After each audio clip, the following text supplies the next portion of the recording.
Capítulo 308. Quando Klein olhou para baixo novamente, não podia mais ver a estranha vela envolta em pele humana. Em vez disso, um cheiro fraco e levemente adocicado permanecia em seu nariz.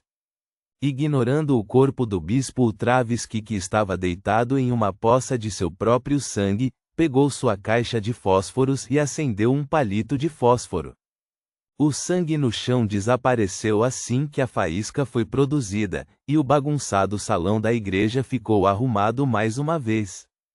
O gigantesco Ultravisky levantou-se lentamente, olhou para Klein e disse com o rosto contorcido: "Na verdade, não teve nenhum efeito. Não é de admirar que você ousou aceitar esta tarefa. No entanto, este é o seu infortúnio. Na verdade, eu não queria matar você." Enquanto ele falava, a luz das velas em ambos os lados da catedral começou a piscar visivelmente. Todo o salão de repente se iluminou, mas era ameno e não ofuscante. Era como se o sol da manhã tivesse acabado de nascer.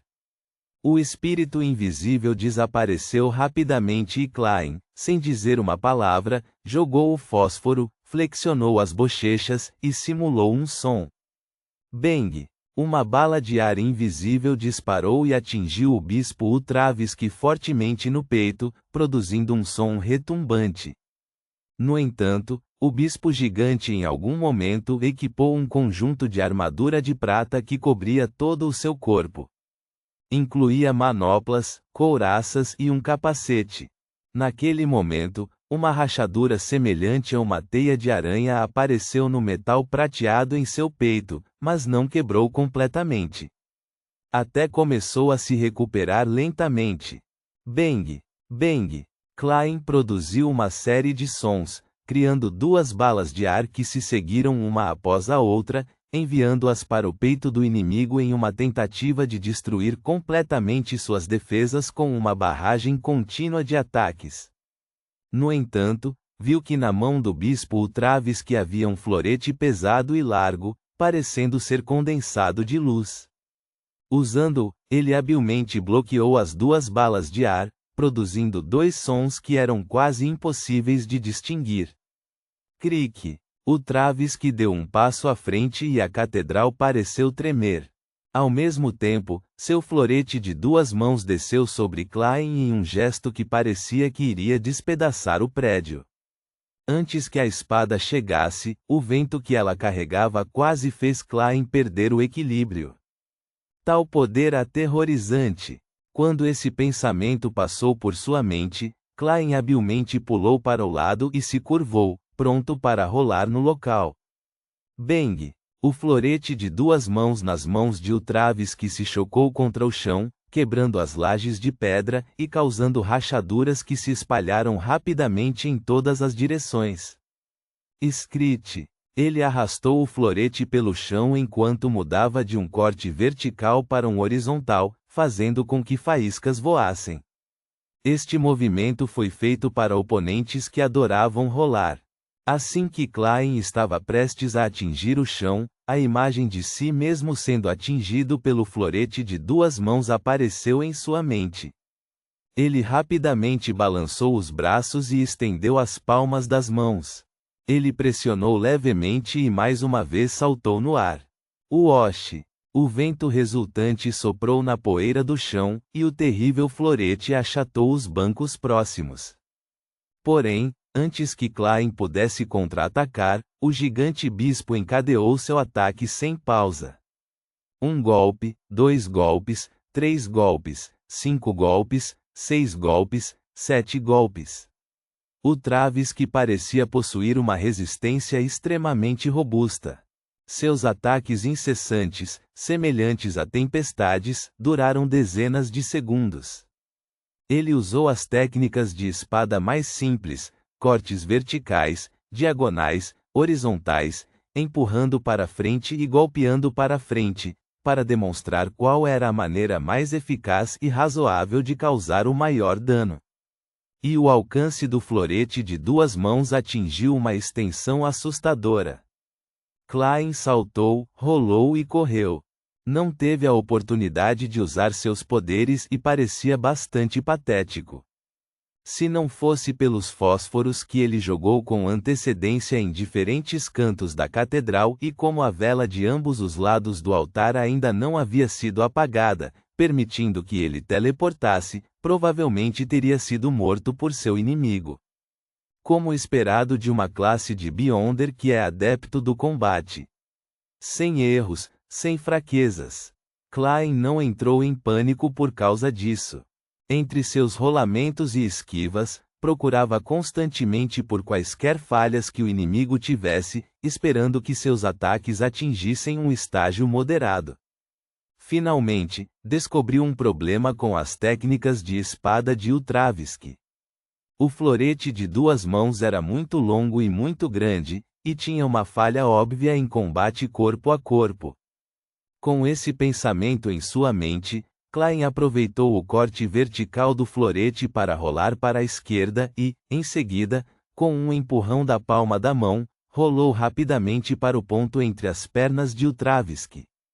Como um meio gigante com mais de 2,2 metros de altura, Ultravisky teria as pernas afastadas de simplesmente ficar de pé.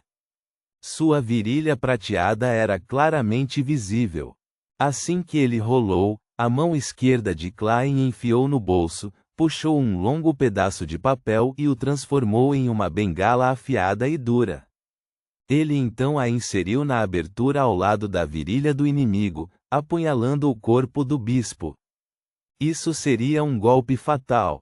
No entanto, neste momento, seu coração tremeu. A imagem de um florete apunhalando como luz ilimitada, formando uma tempestade terrível e engolfando todo o seu corpo apareceu em sua mente. Uma armadilha. A armadilha de Ultravisky. Klein não hesitou. Ele pressionou a mão direita para baixo, saltou para a frente pelo espaço entre as pernas do gigante e chegou atrás dele. No momento em que terminou esse conjunto de movimentos, Ultravisky estava segurando o punho de sua espada com as duas mãos, dobrando a cintura e levantando a espada para enfiar direto na laje de pedra à sua frente. Com um estalo, raios de luz surgiram do corpo da espada como os primeiros raios do amanhecer. Eles se transformaram em um furacão e varreram os arredores. Sem um som, a laje de pedra desapareceu de onde Klein estivera, e a terra abaixo dela tornou-se quase 10 centímetros mais fina. A armadura de prata em suas pernas e virilha também foi danificada, quebrando centímetro por centímetro e revelando sua pele. Sua armadilha era sofrer danos em troca da morte de seu inimigo. Nesse momento, Klein, que havia saltado para trás do bispo Ultravisky, finalmente encontrou uma oportunidade de contra-atacar. Ele torceu o corpo no ar, estufou as bochechas e simulou sons de tiro na parte de trás da cabeça do inimigo. Bang! Bang! 2 balas de ar atingiram a nuca de Ultravisky em rápida sucessão, quebrando o metal prateado naquela área e depois dividindo-o em pedaços, expondo uma área completamente desprotegida. Klein estava prestes a dar-lhe um golpe fatal quando Ultravisky de repente se endireitou, torceu a cintura e moveu violentamente o florete de 2 mãos para trás. A velocidade era tão rápida e o ataque tão feroz que Klein parecia incapaz de se esquivar. No entanto, tirou um pedaço de papel do bolso e o colocou na frente de seu corpo. Clang! A colisão entre a espada e o pedaço de papel produziu o som de metal sendo atingido. O som nítido de metal contra metal encheu toda a catedral. Klein foi lançado voando como uma bola de tênis. O papel em sua mão foi rasgado, deixando para trás apenas um pequeno pedaço entre os dedos. No ar, ele se deparou imediatamente com a perseguição violenta e rápida de Ultravisky. A situação era precária. No entanto, ele não entrou em pânico nem um pouco e apenas balançou o pulso. O minúsculo pedaço de papel voou e uma faísca se expandiu rapidamente, envolvendo Klein completamente. O florete cortou a bola de fogo, mas não causou nenhum dano, apenas criou uma pequena faísca. Na vela do lado direito da catedral, uma fraca chama amarela se espalhou, formando uma figura cujo rosto foi pintado com tinta a óleo. Klein reapareceu e tirou outra longa tira de papel do bolso.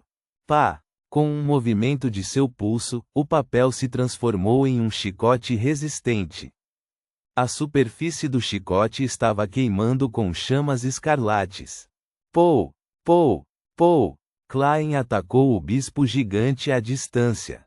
No entanto, sua arma se desintegrou rapidamente sob os ataques do florete de duas mãos. E esse era precisamente o objetivo de Klein. Pou! Pou! Pou! Com um estalar de dedos, ele enviou raios de fogo saindo do chão, bloqueando o Travski e queimando suas pernas desprotegidas. A recuperação da armadura do alvorecer era bastante lenta. Quando as línguas de fogo saltaram para cima, suas pernas ficaram pretas carbonizadas e uma cor carmesim escorria por suas pernas. No entanto, isso não afetou a agilidade do bispo. Ele soltou um rosnado baixo e, como um trem a vapor que finalmente atingiu sua velocidade máxima, avançou pelas chamas e apareceu na frente de Klein. Essa velocidade foi incrivelmente rápida. Logo depois, o florete de duas mãos nas mãos de Travski quebrou, transformando-se em pontos de luz que voaram em todas as direções. Quase instantaneamente, Klein caiu em uma situação de morte certa. Os fósforos que ele mantinha com ele foram acesos e uma chama intensa o envolveu. No entanto, isso não foi tão rápido quanto o furacão de luz. Assim que a chama vermelha escarlate apareceu, ela foi imediatamente engolfada. O corpo de Klein foi dilacerado ao ser reduzido a pedaços, mas eles acabaram perdendo a espessura e se transformaram em pedaços de papel. Atrás de Travski, uma coluna de chamas vermelhas escarlates brilhou e Klein saiu. Ele tirou uma caixa de fósforos do outro bolso e jogou no inimigo, como se fosse acender todos os fósforos restantes de uma vez e, através das restrições do pequeno espaço, criar uma explosão confiável. A caixa de fósforos foi apontada para a parte inferior do corpo de Travski, que não tinha mais proteção. Klein ergueu a mão direita e estalou os dedos. Ao mesmo tempo, o bispo Travski pulou de costas, dobrou os joelhos e retirou as pernas. Pou! Acompanhado pelo estalar de seus dedos, havia uma caixa de fósforos intacta, mas um estrondo alto.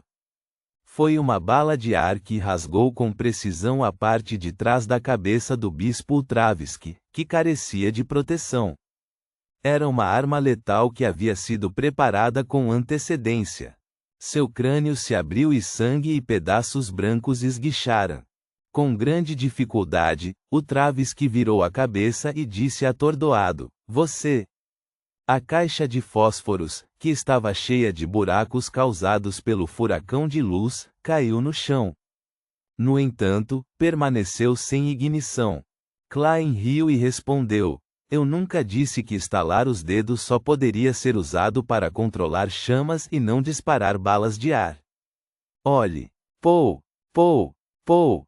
Ele estalou os dedos repetidamente, permitindo que uma bala de ar após a outra atingisse Travski na cabeça, quebrando seu capacete e sua cabeça. Bam! Travski parou de respirar e caiu pesadamente no chão, sacudindo levemente o salão da catedral. Pou! Klein se virou e estalou os dedos novamente. A caixa de fósforos no chão explodiu, transformando-se em uma chama escarlate que enterrou o corpo gigantesco de Travski. Klein não tentou sentir a existência da vela, mas em vez disso ele confiou em sua própria clareza mental para forçar-se a sair do nível mais baixo de sua mente. Atrás dele, o cadáver estava envolto em chamas escarlates enquanto o mundo ao seu redor se desintegrava pouco a pouco. Ponto.